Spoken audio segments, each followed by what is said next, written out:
Today we're diving into Silent Zone, a gritty post-apocalyptic zombie survival film directed by Peter Deek.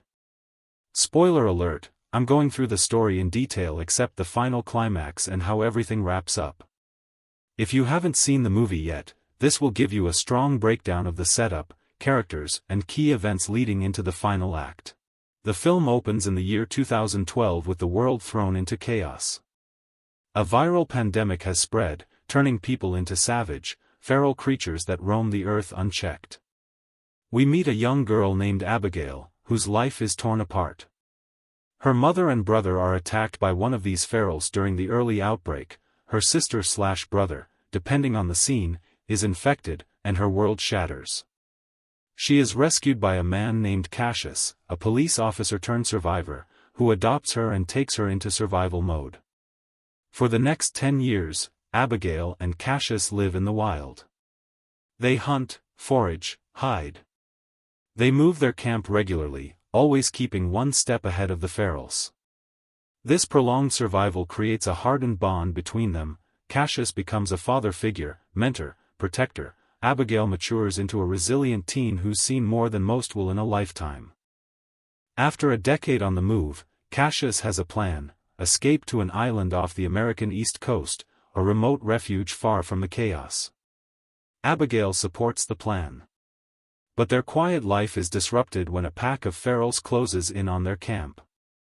They're forced to flee.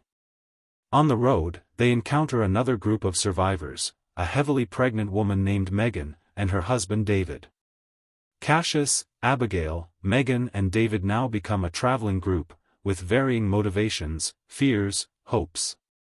During one attack, their car is wrecked beyond repair.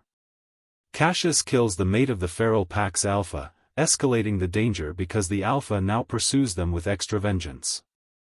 Abigail learns that Megan and David were heading to a boat town in the northeast, a floating refuge built from freighters and dam construction equipment, and via radio they've contacted this place.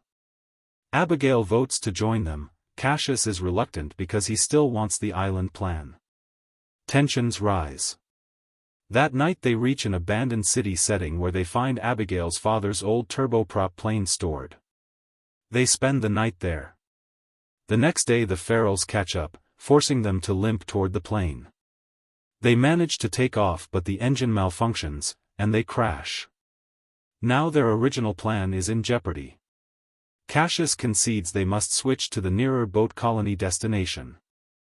During the journey, David, unknown to Megan and Abigail at first, has been bitten by a feral. He hides the wound, which slowly progresses into infection. Cassius discovers the truth. Rather than killing David immediately, which would devastate Megan and upset the group, Cassius leaves him alive for now. This creates moral tension: survival versus compassion, trust versus pragmatism.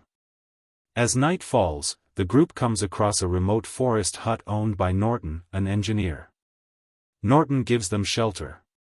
But we begin to sense that Norton's motives are odd. He claims the pandemic was nature's way of cleansing humanity, that only the strong should survive.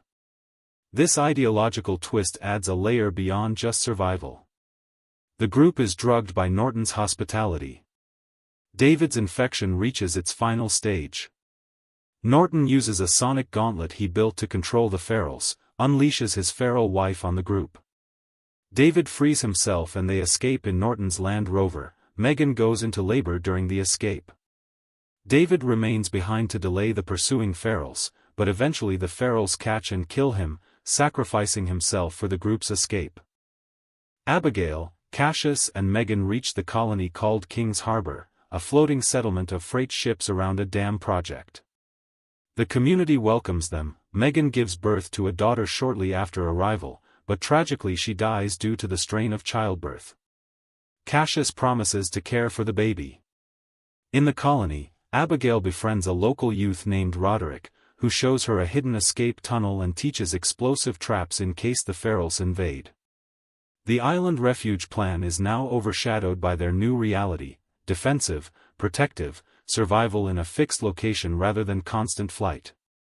Meanwhile, Norton tracks them to the colony. He infiltrates the settlement and unleashes the ferals on the colonists, raising the stakes high. Cassius and Abigail must coordinate a hasty evacuation. The tension builds significantly, and the world that once looked like a possible safe haven now becomes a battleground. At this point our recap stops short of the final showdown and resolution, to avoid spoiling the climax. That brings us up to the threshold of the film's final act, the point where refuge becomes conflict, escape becomes confrontation, and the choices made earlier come back to haunt the survivors. If you enjoyed this breakdown of Silent Zone, let me know in the comments what you thought of the early journey of Cassius and Abigail, and whether you felt the moral dilemmas added weight to the story. Don't forget to like, subscribe, and hit the bell for more recap videos like this. Thanks for watching.